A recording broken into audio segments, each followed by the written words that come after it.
नमस्कार. बृहन्मुंबई महानगरपालिका शिक्षण विभाग अंतर्गत व्हर्च्युअल क्लासरूममध्ये तुम्हा विद्यार्थ्यांचे हार्दिक स्वागत. मी प्राची लुडबे आज तुम्हाला इयत्ता 9वी विज्ञान व तंत्रज्ञान मधील एक महत्त्वाचा पाठ शिकवणार आहे. चला तर पाठाला सुरुवात करूया. नमस्कार विद्यार्थ्यांनो, मी प्राची लुडबे. आज आपण इयत्ता 9वी विज्ञान व तंत्रज्ञान मधील 9वा पाठ पर्यावरणीय व्यवस्थापन एन्व्हायरमेंटल मॅनेजमेंट या पाठाचा पुढील भाग पाहणार आहोत. मागील भागात आपण हवा व हवामान म्हणजे काय व भारतीय हवामान खाते आणि हवामानशास्त्र याची माहिती घेतलेली आहे. आज आपण पुढचा महत्त्वाचा भाग पाहणार आहोत, तो म्हणजे घनकचरा व्यवस्थापन ही आपल्या काळाची गरज, सॉलिड वेस्ट मॅनेजमेंट. ह्या चित्रामध्ये पहा, हे आपलं पर्यावरण दिसतंय, आपला निसर्ग दिसतोय. वाहणारं झुळझुळ निळ्या रंगाचं पाणी, बाजूला डोंगर दऱ्या, हिरवीगार झाडे, हे आहे आपलं पर्यावरण जे वास्ट आहे, प्रचंड आहे. आणि त्या पर्यावरणाचा एक छोटा भाग म्हणजे आपला परिसर, आपलं घर, आपल्या घराजवळ जाणारी एखादी नदी, त्यामधून जाणारं एखादं जहाज, त्याजवळची झाडं, घरं, दुकानं, पोलीस स्टेशन दाखवले बघा, इथे बँक आहे, हा आपला परिसर आहे. मग आपल्याला वाटतं ना की आपला परिसर स्वच्छ राहावा. घाणेरडा परिसर आपल्याला अजिबात आवडत नाही. पण हे थोड्याफार प्रमाणात शक्य होत नाही, कारण अनेक गोष्टींमुळे ह्या पर्यावरणाचं प्रदूषण होतं.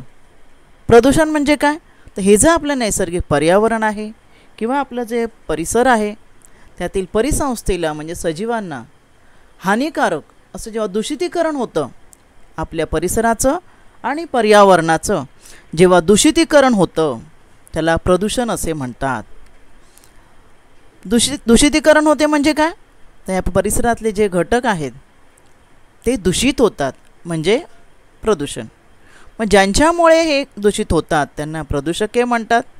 परिसंस्थेच्या नैसर्गिक कार्यात अडथळा आणणाऱ्या अजैविक व जैविक घटकांवर घातक परिणाम करणारे हे घटक म्हणजे प्रदूषके.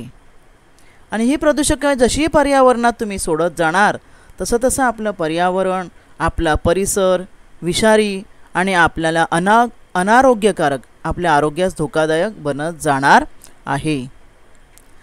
अशा ह्या परिसरामध्ये कशा कशाचं प्रदूषण होतं की जे आपल्याला धोकादायक आहे, तर पाण्याचं प्रदूषण, त्यानंतर हवेचं प्रदूषण की जे आपल्या आरोग्यास धोकादायक आहे, जे वाहनामुळे होतं, गिरण्या कारखान्यानं सोडलेल्या वायूमुळे होतं, आणि मातीचं प्रदूषण हे फार महत्त्वाचं आहे. तर ही जी प्रदूषणं जी होतात ती कशामुळे होतात, तर हे जे आहे तुम्हाला दिसतंय गिरण्या कारखान्यातून सोडलेला धूर वगैरे दिसतोय, हे पाण्याचं प्रदूषण दिसतंय. मग पाण्याचं प्रदूषण म्हणजे पाण्यामध्ये सांडपाणी, कारखान्यातून निघालेलं पाणी हे वाहत्या पाण्यात सोडलं जातं आहे. मातीमध्ये अनेक रासायनिक खतं वगैरे जी आहेत किंवा कारखान्यातून सोडलेली जी मळी वगैरे आहे ती मातीमध्ये सोडली जाते. या अशा ह्या अनेक वेगवेगळ्या कारणाने हे जे प्रदूषण होतं की जे आपल्या पर्यावरणाची फार मोठी समस्या आहे. तर हे जे प्रदूषण ज्यांच्यामुळे होतं ते म्हणजेच वेस्ट, सॉलिड वेस्ट, घन कचरा, हा जो आपण वेगवेगळ्या ठिकाणी जो सोडतो, पाण्यामध्ये आत्ताच तुम्हाला दाखवलं, मातीमध्ये आणि हवेमध्ये, आणि त्यामुळे आपलं जे वातावरणाचं प्रदूषण होतं. तर अशाच या घन कचऱ्याची माहिती आपण आजच्या भागात घेणार आहोत. हे साधं आपल्या वर्गातलं चित्र आहे. आपल्या वर्गात जो कचऱ्याचा डबा असतो कोपऱ्यात, त्यात काय काय कचरा असतो बरं बघा. तुम्ही वहीचं, बाईंनी काय लिहायला सांगितलं, वहीचं पान पाडलं ते तुम्ही टाकता कचऱ्याच्या डब्यामध्ये. पेन्सिलची टोक तुटली, पेन्सिल तुटली, तुम्ही टाकता कचऱ्याच्या डब्यामध्ये. पेन्सिल तुम्ही शार्पनरने पेन्सिलची टोक काढली तर तो कचरा टाकता. तुम्ही काही प्लॅस्टिकचं किंवा थंड पेय वगैरे खाल्लं, प्लॅस्टिक डबा, तोही तुमच्या कचऱ्या डब्यामध्ये टाकता, बरोबर ना. हा कचरा तुमच्या वर्गातल्या कचऱ्याच्या डब्यातला आहे, बरोबर. मग त्याची योग्य विल्हेवाट झाली पाहिजे नाही का. हा जसा वर्गातला कचरा आहे त्याच प्रकारे आपला जो परिसर, जो मगाशी मी स्वच्छ परिसर दाखवला, त्या परिसरामध्ये सुद्धा अशा प्रकारचा कचरा जमा होतो. बघा, 2 परिसर दाखवलेत मी वेगवेगळे. हा परिसर बघा आणि हा परिसर बघा. आपल्याला कुठला परिसर आवडेल? नक्कीच हा दुसरा परिसर आवडेल. मग हा दुसरा परिसर आवडण्यासाठी काय केलं पाहिजे आपण? हा दुसरा परिसर आवडण्यासाठी आपल्यालाच काय केलं पाहिजे? पुढाकार घेतला पाहिजे. मानवाने वेगवेगळ्या कृतीमधून जे टाकाऊ पदार्थ निर्माण होतात त्याचं असेच जर मोकळ्यावर टाकले तर नक्कीच काय होणार आहे? आपला परिसर अस्वच्छ होणार आहे. आणि त्यामुळे हा जो कचरा आहे तो साफ करणे ही काळाची गरज आहे.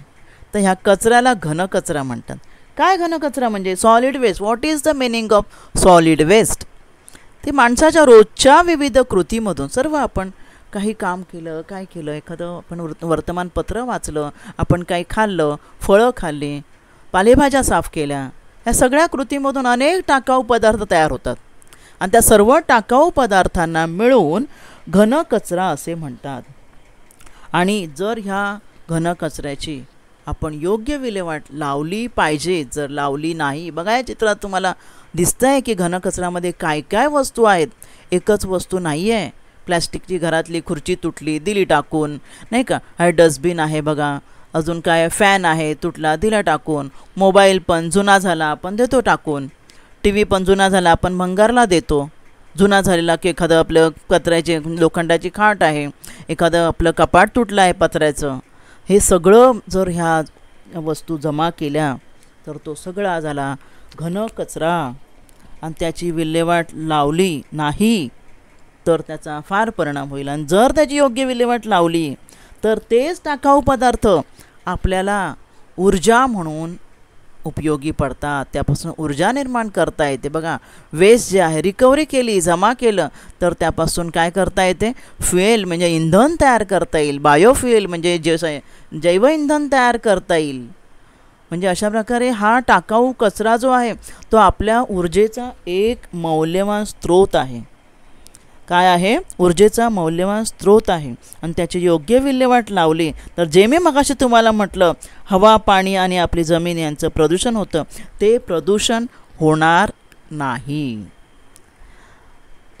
आता ह्या कचऱ्यामध्ये काय काय असतं बघा. पहिलं म्हणजे बघा, या चित्रामध्ये दिसतंय तुम्हाला, पहिलं आहे घरगुती कचरा. आता घरगुती कचरा म्हणजे तुमच्या लक्षात आलंच असेल, आपलं कधीकधी अन्न शिळं होतं ते आपण वाया गेलं अन्न टाकतो. टाकाऊ कागद, प्लॅस्टिकचे कागद, प्लॅस्टिकच्या पिशव्या असतात. भाजी साफ केली आईने, भाज्यांचे देठं, फळांच्या साली, हे सर्व आपल्या, आणि काचेची समजा एखादी बाटली फुटली, काचेच्या वस्तू, हा सगळा झाला घरगुती कचरा. दुसऱ्या चित्रामध्ये आहे औद्योगिक कचरा. औद्योगिक कचरा म्हणजे गिरण्या कारखान्यामधून निघणारे रसायनं, रंग, गाळ, राख किंवा टाकाऊ पदार्थ, धातू असतील, धातूच्या कारखान्यातले नको असलेले धातू, हे झाला औद्योगिक कचरा. शेतातील किंवा बागेतील कचरा म्हणजे काय येणार? तर झाडांची पानं, फुलं किंवा आता शेत काढलं, कापणी केली, कापणी केल्यानंतर जे तणं वगैरे असतात ते बाजूला काढून टाकतात. पिकांचे बुडके जे असतात, जनावरांचं मलमूत्र, कीटकनाशकं, खतं, हे सगळं झालं शेतातील कचरा.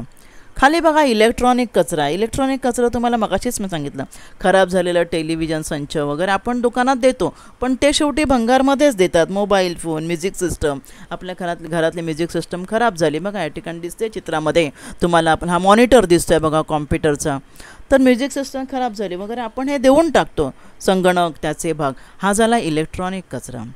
नंतर जैववैद्यकीय कचरा हा सुद्धा फार मोठा मेजर प्रॉब्लेम आहे. कसा? हॉस्पिटल्समध्ये वेगवेगळ्या प्रकारचे ऑपरेशन्स होतात, मग बँडेजेस असतात, त्यामध्ये ड्रेसिंग, कापूस असतो, ऑपरेशन एखादा अवयव शरीरातला काढून टाकला असेल त्याचा भाग, रक्त, सलाईनच्या बाटल्या, जुन्या औषधांच्या बाटल्या, परीक्षा नळ्या, हे सर्व हे आहे जैववैद्यकीय कचरा म्हणजे हॉस्पिटलमधून निघणारा कचरा. नंतर शहरी आणि नागरी कचरा. इमारतींचं बांधकाम आहे, जुनं इमारत तोडली, नवीन बांधायची आहे, मग जुन्या इमारती तोडल्यानंतर त्याचे काही टाकाऊ भाग निघालेले असतील, बरोबर, धातूंचे तुकडे, काचा, सळ्या, लाकडी फर्निचर जे काय असेल ते, हा झाला शहरी आणि नागरी कचरा. आणि शेवटी आण्विक कचरा आणि खनिज कचरा म्हणजे काय?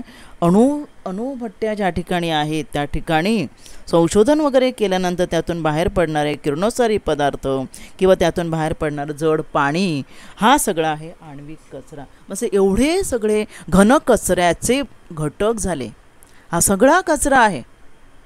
मग हा जो कचरा, एवढा कचरा, याची एवढी विल्हेवाट कशी काय लावायची?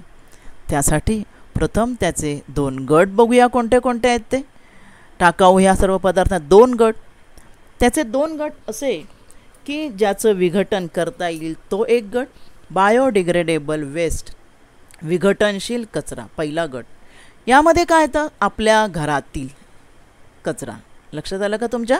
स्वयंपाकघरातील आईने भाजी साफ केली, आपण फळं साफ केली, संत्रं सोललं, त्याचं साल, केळ्याचं साल, किंवा टाकाऊ अन्न काय झालं असेल, हार वगैरे बघा आपल्या घरामध्ये निर्माल्य असतं, हे सगळं जे आहे ते याच्यामध्ये येतं.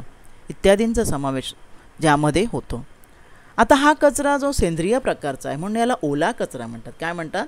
ओला कचरा. ह्याचं जर व्यवस्थित विघटन केलं तर त्यापासून कंपोस्ट खत, तुम्हाला माहिती आहे ना कंपोस्ट खत, आपण आपल्या घराजवळच जागा असेल तर एक खड्डा खणू शकतो. खड्डा खणायचा नाही, त्यामध्ये खाली मातीचा थर ठेवून, नसेल आपल्या आपण मोठ्या मोठ्या टॉवरमध्ये राहतो किंवा इमारतीमध्ये राहतो, एक बादली घ्यायची आणि त्या बादलीमध्ये तुम्ही तळाला माती आणि सर्व तुमचं घरातील जो विघटनशील कचरा असेल, ओला कचरा, त्यात जमा करायचा आणि त्यावर मातीनेच पाणी शिंपडून मातीने झाकायचं.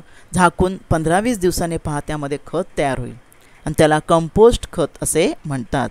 म्हणजे हा इतका महत्त्वाचा आहे ओला घनकचरा की त्यापासून तुम्ही कंपोस्ट खत बनवू शकता आणि नक्कीच हे इंधन म्हणून उपयोगी आहे. तुम्हाला माहिती आहे बाळांनो, जैव इंधन म्हणजे अनेक शहरामध्ये अशा जैव इंधन प्रकल्प सुरू केलेले आहेत. म्हणजे हा जो ओला कचरा आहे त्यापासून इंधन तयार केलेलं आहे. काय तयार केलेलं आहे? बायोफ्युएल. बघा म्हटले ना, अनेक शहरामध्ये बायोफ्युएल तयार केलेलं आहे ओल्या कचऱ्यापासून. म्हणजे अशा प्रकारे आपण ओल्या कचऱ्याची विल्हेवाट करू शकतो. दुसरा प्रकार काय? अविघटनशील, नॉन बायोडिग्रेडेबल. नॉन बायोडिग्रेडेबलमध्ये बाकीचं सर्व आलं. जसं आपण प्लॅस्टिकची बाटली आपल्या घरामध्ये आहे ती फुटली, ती दिली टाकून. धातूची भांडी जी आहेत, पत्र्याचं जर काही असेल ते आपल्या घरामध्ये आपण दिलं टाकून. हा सगळा जो असतो, किंवा तुम्ही प्लॅस्टिक आपण घेऊया, त्यामध्ये काच घेऊया, काचेची बरणी फुटली आहे, ओलं नसतं ना ते, पण त्याला म्हणतात सुका घनकचरा. काय म्हणतात? सुका घनकचरा. हा होणार सुका घनकचरा. यांचं सहजासहजी विघटन होत नाही, खूप मोठा कालावधी लागतो. शिवाय विविध तंत्रज्ञानाचा वापर करावा लागतो आणि म्हणून ह्याला अशा प्रकारचा कचरा काय केला पाहिजे, त्याची विल्हेवाट लावणे हे फार मोठं काय असतं, मोठा प्रश्न आहे. मग आता ह्या कचऱ्याचे दुष्परिणाम, घनकचऱ्याचे दुष्परिणाम काय होतात? जर हा घनकचरा जो आहे तो आपण व्यवस्थित विल्हेवाट नाही लावली त्याची, तर त्याचे आपल्या दैनंदिन जीवनात, परिसरावर अनेक परिणाम होतात. पहिलं म्हणजे आपली जी बायोडायव्हर्सिटी म्हणजे सजीवांची विविधता आहे आपल्या पृथ्वी तलावर, सर्व वेगवेगळ्या प्रकारचे सजीव आहेत. आपण शिकलो आहोत मागील इयत्तामध्ये, वेगवेगळ्या प्रकारचे प्राणी, पक्षी वगैरे, त्यांच्यावर परिणाम होणार. बरोबर ना? दुसरं, कचऱ्याची दुर्गंधी येते. कचऱ्याचा वास येतो. आपल्या जवळपास कुठे कचरा असेल, घाणेरडा वास होतो, त्याचा आपल्या तब्येतीवर परिणाम होऊ शकतो. विषारी वायू बाहेर पडतात. ह्या कचरा काही ठिकाणी समजा असाच मोकळा, तुम्हाला माहिती आहे डम्पिंग ग्राउंड असतात, त्या ठिकाणी कचरा जाळतात. जाळल्यामुळे जे वायू आहेत ते वातावरणात सोडले जातात.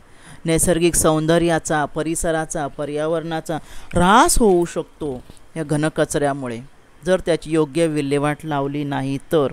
हवेचं प्रदूषण बघा, आता कचरा जाळल्यामुळे काय होणार आहे? वायू तर बाहेर पडणारच आहे, विषारी वायू, कारण ते कचरा सगळंच काही असेल ना. त्याचबरोबर हवेचं प्रदूषणसुद्धा होतं.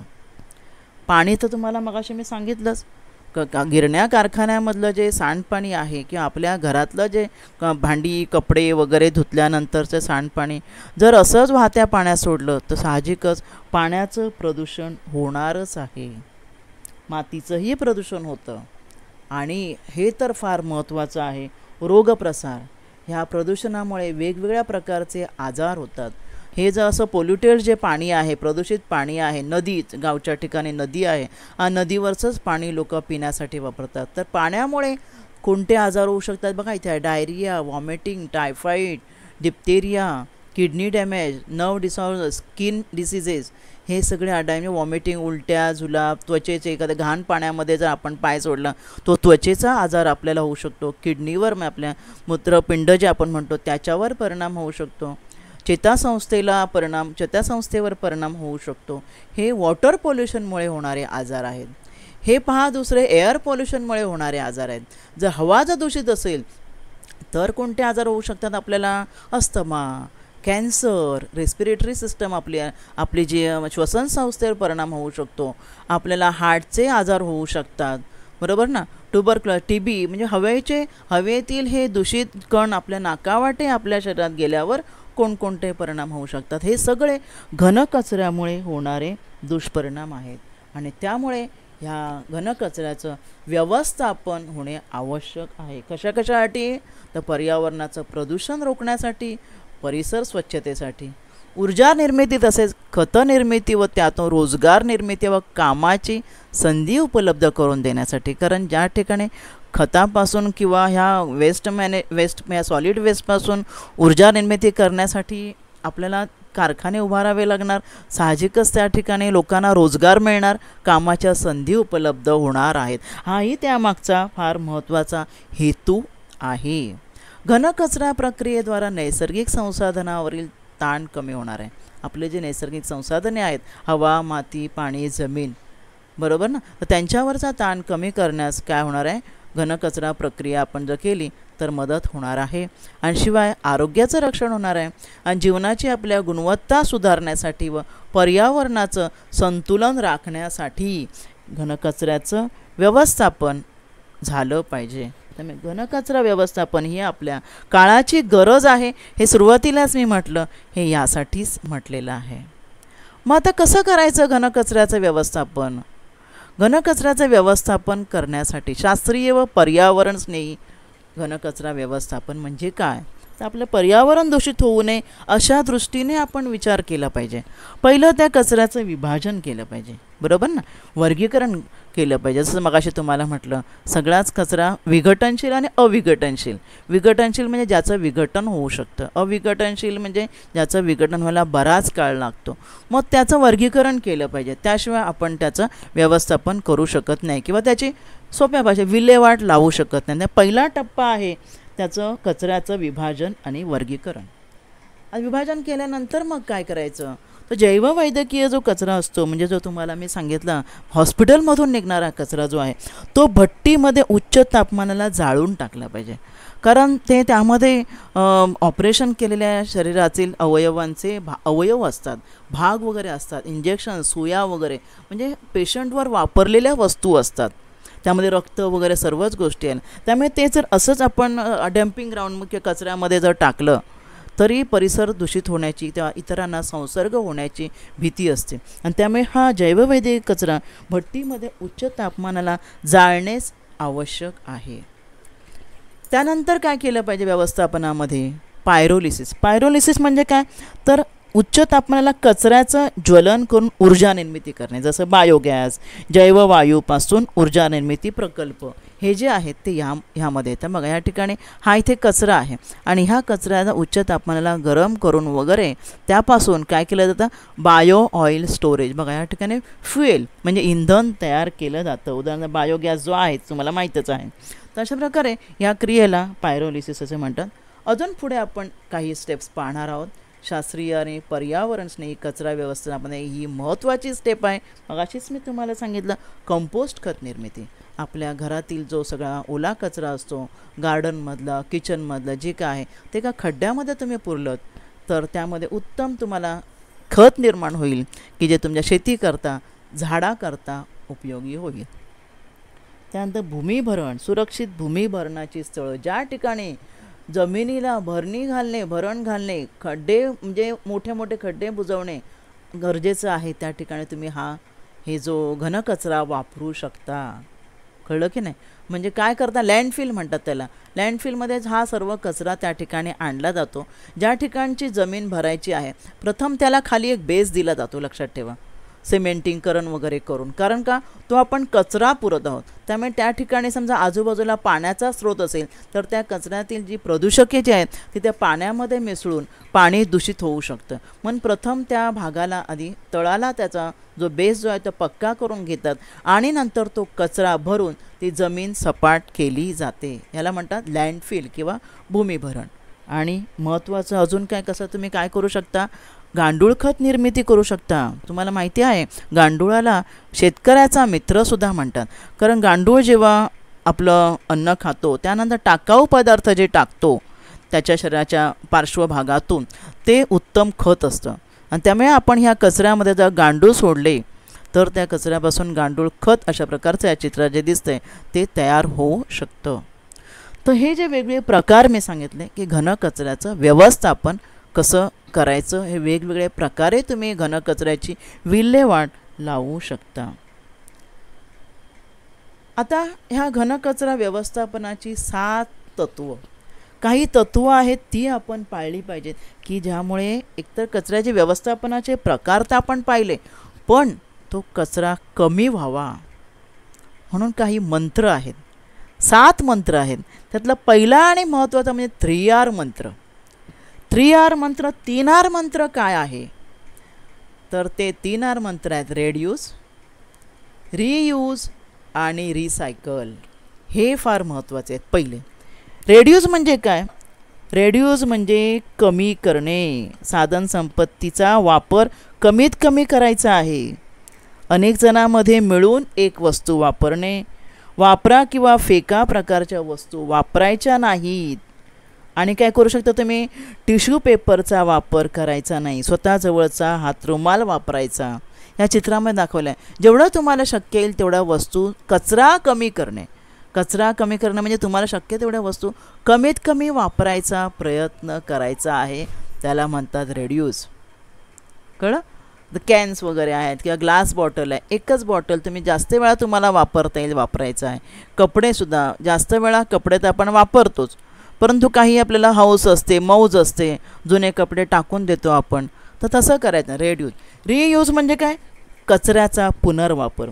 कचऱ्याचा पुनर्वापर म्हणजे वापराच्या वस्तू टाकाऊ झाल्यावरही त्याचा इतर ठिकाणी कुठे वापर होतो का ते पाहायचं आहे. तुमच्या लक्षात आलंच असेल बघा, आपण सीडी आहे, सीडी खराब झाली मग सीडीपासून काहीतरी वस्तू बनवायची, शोभेची वस्तू बनवायची, प्लॅस्टिकच्या बॉटलपासून शोभेची वस्तू बनवायची. अशा प्रकारे रियूज आपण करू शकतो. उदाहरण कागद.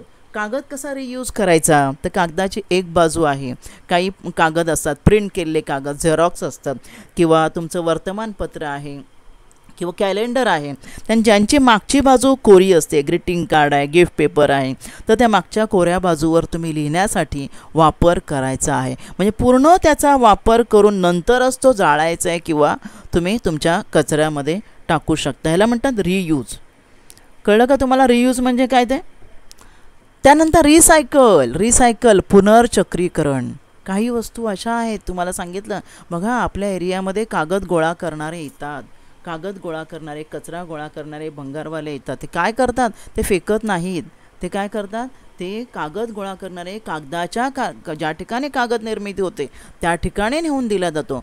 काच जी आहे, काचेच्या बॉटल, काचेच्या कारखान्यामध्ये काच, नवीन काच बनवण्यासाठी वापरली जाते.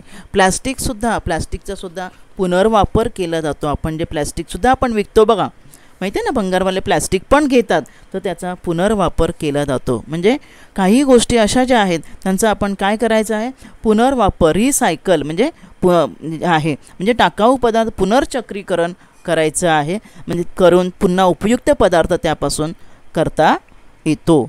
पुनर्चक्रीकरण, रिसायकल. कागद, काच यांचं पुनर्चक्रीकरण करता येतं. हे झाले पहिले 3R मंत्र. अजूनही काही मंत्र आहेत, ते 7 म्हटलेले आहेत, त्यातले आता उरलेली पाहूया. पुढचं वापर नाकारणे, सगळ्यामध्ये R आहे. रेफ्यूज. ज्या गोष्टी नको आहे, ज्यापासून प्रदूषण वाढणार आहे अशा गोष्टी आपण वापरणे टाळायचं आहे. रेफ्यूज म्हणजे नाकारायचं आहे. उदाहरण प्लॅस्टिक, थर्माकोल यासारख्या अविघटनशील पदार्थांचा वापर टाळायचा आहे. आता तुम्हाला माहितीच आहे प्लॅस्टिक आणि थर्माकोलवर बॅन आलेला आहे, वापरत नाही. काही ठराविक मिलीमीटरपेक्षा जाड प्लॅस्टिक असेल तरच वापरता येतं. 5वा पुनर्विचार, रिथिंक. दैनंदिन जीवनातील वस्तू वापरण्याबाबत आपल्या सवयी, कृती व त्यांचे परिणाम यांचा विचार आपण करायचा आहे. रिसर्च, संशोधन करायचे आहे. तात्पुरते वापराबाहेर असलेले टाकाऊ पदार्थ पुन्हा कसे वापरात येतील याच्यावर काय करायचं आहे, संशोधन करायचं आहे. आणि काय, रेग्युलेट अँड पब्लिक अवेअरनेस, म्हणजे नियमन आपल्यात नियमितता पाहिजे. कचरा व्यवस्थापनाचे कायदे आपण पाळले पाहिजेत, आपण पाळायचेत आणि मग ते काय करायचे आहे, जनजागृती करायची आहे. स्वतः पाळणे म्हणजे रेग्युलेट, आपण स्वतःच आपल्यात रेग्युलेशन पाहिजे आणि मग ते आपण इतरांनाही पाळण्यास प्रवृत्त करायचं आहे. ठीक आहे. मग आता ह्या कचऱ्याची विल्हेवाट कशी लावायची आपण पाहिलं. मग आता त्याचं वर्गीकरण कसं करायचं, हाऊ टू सेपरेट. आपल्या सभोवती साठणारा हा जो कचरा आहे, विघटनासाठी जास्त कालावधी लागला त्याचे गंभीर परिणाम होणार. पाहिलं आपण पर्यावरणावर आता कोणते कोणते परिणाम होणार. ते रोगराई पसरणार, विषारी वायू हवेत पसरणार, हवा, पाणी, माती यांचं प्रदूषण होणार, आपली जैवविविधता जी आहे तिच्यावर परिणाम होणार. मग हे होऊ नये म्हणून काय करायचं, कचऱ्याची योग्य वर्गीकरण करून त्याची विल्हेवाट त्वरित लावणं फार गरजेचं आहे. मग वर्गीकरण कसं करायचं, कचऱ्याचं वर्गीकरण 2 भागात होतं, ओला कचरा आणि सुका कचरा. बाळांनो तुम्ही पाहिलं असेल तुमच्या आजूबाजूला कचऱ्याचे बघा 2 डबे ठेवलेले असतात. एकामध्ये ओला कचरा, एकामध्ये सुका कचरा. ओला कचरा म्हणजे काय, मगाशीच सांगितलं तुम्हाला मी. ओला कचरा म्हणजे आपल्या घरातलं जे निघतं, म्हणजे सर्व फळे, पालेभाज्या यांची देठं वगैरे जे आहे सर्व, ते सर्व आपलं जे किंवा खराब झालेलं नासलेलं अन्न आहे किंवा हार वगैरे जे असतात देवाचे, ते सगळं येतं ओल्या कचऱ्यामध्ये. आणि उरलेलं प्लॅस्टिक, पेपर, काच, अदर्स म्हणजे काच आहे बघा, हे सगळं जातं सुक्या कचऱ्यामध्ये, पाया चिकण. आणि त्यामुळे 2 डबे असतात बाळांनो, तुम्ही पाहिलं असेल. तो ओला कचरा, ओल्या कचऱ्याच्या डब्यात लिहिलं बघा वेट, आणि ड्राय म्हणजे सुका कचरा, त्या सुक्या कचऱ्यामध्ये टाकायचं आहे. पण आपल्या घरापासूनच आपण हे सुरुवात करायचं आहे. घरामध्ये ओला कचरा वेगळ्या पिशवीत ठेवायचा, सुका कचरा कागद काही फाटला असेल किंवा प्लॅस्टिकची बाटली तुटली असेल, काचेची बाटली तुटली ती वेगळी ठेवायची आणि ज्या वेगळा सुक्या कचऱ्यासाठीचा डब्बा आहे त्यामध्ये ठेवायचं आहे. आता हा जो सुका कचरा आहे हे बघा, हे 3 डबे आहेत. एक ओल्या कचऱ्यासाठी आणि 2 सुक्या कचऱ्यासाठी आहेत. काच वगैरे आणि हे जे टीन वगैरे, पत्रा, प्लॅस्टिक कारण पत्रा, प्लॅस्टिक वगैरे जे आहेत ते काय होणार आहे, ते वेगळ्या कारखान्यामध्ये जाणार. काच जे आहे ते वेगळ्या काचेच्या कारखान्यामध्ये जाणार आहे, कारण ते रियूज करता किंवा रिसायकल करायचे आहेत. तर त्यांच्यासाठी अशा प्रकारचे 4 वेगवेगळे डबेसुद्धा करता येतात. एका पेपर, ग्लास, प्लॅस्टिक आणि मेटल, धातू, बरोबर ना. नाही जर झाले 4 नाही तर 3 असतील तर एकामध्ये प्लॅस्टिक आणि मेटल आणि ग्लास एकामध्ये. पण हे 4 डबे अशा प्रकारे जर केलेत तर त्याचं योग्य वर्गीकरण झालं असं म्हणता येईल. आणि हा जो जैवविविध कचरा, तुम्ही बाळांनो हॉस्पिटलमध्ये जर तुम्ही कधी गेला असाल तर तुम्ही पाहिलं असेल वेगवेगळे डबे असतात, किंवा डब्बा समजा वेगवेगळ्या रंगाचा नसेल तर त्याला ह्या वेगवेगळ्या रंगाच्या प्लॅस्टिकच्या पिशव्या घातलेल्या असतात.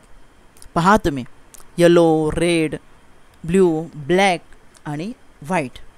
ह्याला सर्व हा जैवविविध वैद्यकीय कचरा म्हणजे हॉस्पिटलमधून निघणारा कचरा हा जो आहे तो वेगवेगळ्या प्रकारचा असतो. हॉस्पिटलमधून निघणाऱ्या कचऱ्यामध्ये पहिलं येलोमध्ये बघा, तुम्हाला मगाशीच मी सांगितलं, infectious waste, bandages, cotton, body part आणि प्लॅसेंटा, अवयव, ऑपरेशन करून काढलेले अवयव वगैरे जे असतात, बरोबर ना, ते ह्याच्यामध्ये असतात. नंतर इन्फेक्टेड ड्रेसिंग, POP कास्ट म्हणजे ड्रेसिंग, आणि POP म्हणजे हे करतात ना, प्लॅस्टर करतात ना, आपलं फ्रॅक्चर वगैरे झाल्यावर त्याचा काढल्यानंतर समजा 1 महिन्यात प्लॅस्टर काढतात तर तो भाग, किंवा ड्रेसिंग जेव्हा करतात की एखादी जखम झाली असेल, मोठा मार लागला, ड्रेसिंग चेंज करावं लागतं, तर तो ड्रेसिंग करून काढलेला जो कॉटन असतो किंवा ड्रेसिंगचं जे कापड असतं ते ह्या डब्यामध्ये टाकतात. नंतर डॉक्टर्स वगैरे ऑपरेशन वगैरे करण्यासाठी घालतात ते ग्लोव्ज आणि सिरिंजेस वगैरे ते एका डब्यामध्ये. नंतर सायकोटॉक्सिक ड्रग्स, केमिकल वेस्ट, गोळ्या, औषधं वगैरे ती एकामध्ये, आणि निडल्स किंवा कट ग्लासेस, सुया वगैरे जे असतात, सिरिंज, ते एका डब्यात. अशा प्रकारे जैवविविधता कचरा तर वेगवेगळा करण्यासाठी अशा प्रकारे 5 वेगवेगळे डबे तुम्ही हॉस्पिटल्समध्ये गेलात तर निरीक्षण करा, तुम्हाला अशा प्रकारचे वेगवेगळे डबे पाहायला मिळतील. आणि आता आपणही आपला परिसर स्वच्छ राखण्यास हातभार लावला पाहिजेच की नाही बाळांनो, बरोबर ना? फक्त सर्व मोठ्या लोकांनीच करायचं असं नाही. तर आपण काय करायचं? आपण चॉकलेट्स खातो, बिस्किटं, थंड पदार्थ खातो आपण, आणि खाता खाता खाऊन झाल्यावर तुम्ही बघा बागेत, मोकळ्या जागेत वगैरे खेळायला गेलात, कधी तुम्ही गार्डनमध्ये वगैरे गेला, बराच तुम्हाला कचरा तिथे पाहायला मिळेल. लोक काय करतात? काही खातात, आईस्क्रीम खाल्लं, काय खाल्लं, भेल खाल्ली, तर कागद तिथेच टाकतात. तर तसं न करता योग्य डब्यातच आपण काय केलं पाहिजे? कचरा टाकला पाहिजे. त्याचे कागद वगैरे जे असतील ते टाकले पाहिजे. हे आपल्यापासूनच आपण सवय लावली पाहिजे. रस्त्यावरून जाताना आपल्या हातात काही कचरा असेल, आपल्याला डबा नाही दिसला, तर आपल्याला मार्गात कुठे एखादा कचऱ्याचा डबा दिसला, ओला कचरा, सुका कचरा जो आहे तो त्यामध्ये आपण टाकायला पाहिजे. स्वच्छता मोहीम जर असेल, स्वच्छता मोहिमेत सर्वांनी पुढाकार घेतला पाहिजे आणि आपला परिसर स्वच्छ करण्यास सर्वांनीच हातभार लावला पाहिजे बाळांनो. अजून काय केलं पाहिजे? तुम्ही ह्या चित्रात काय दिसतंय?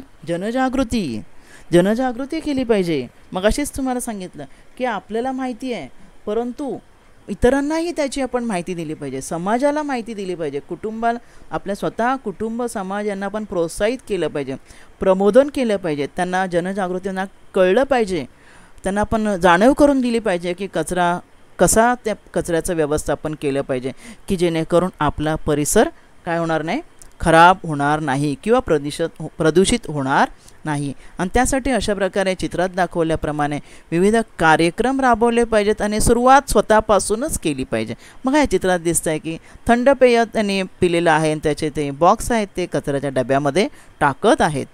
म्हणजे सुरुवातच आपल्यापासून आपण केली पाहिजे. अशा प्रकारे आपण या आजच्या भागामध्ये घनकचऱ्याचं व्यवस्थापन कसं करायचं याची माहिती घेतलेली आहे. तर आजच्या भागात आपण इथेच थांबूया. धन्यवाद. आज आपण या भागात इथेच थांबूया. माझा व्हिडिओ आवडला असेल तर लाईक करा, शेअर करा आणि असे अनेक एज्युकेशनल व्हिडिओ पाहण्यासाठी MCGL व्हर्च्युअलच्या चॅनेलला सबस्क्राईब करा. धन्यवाद.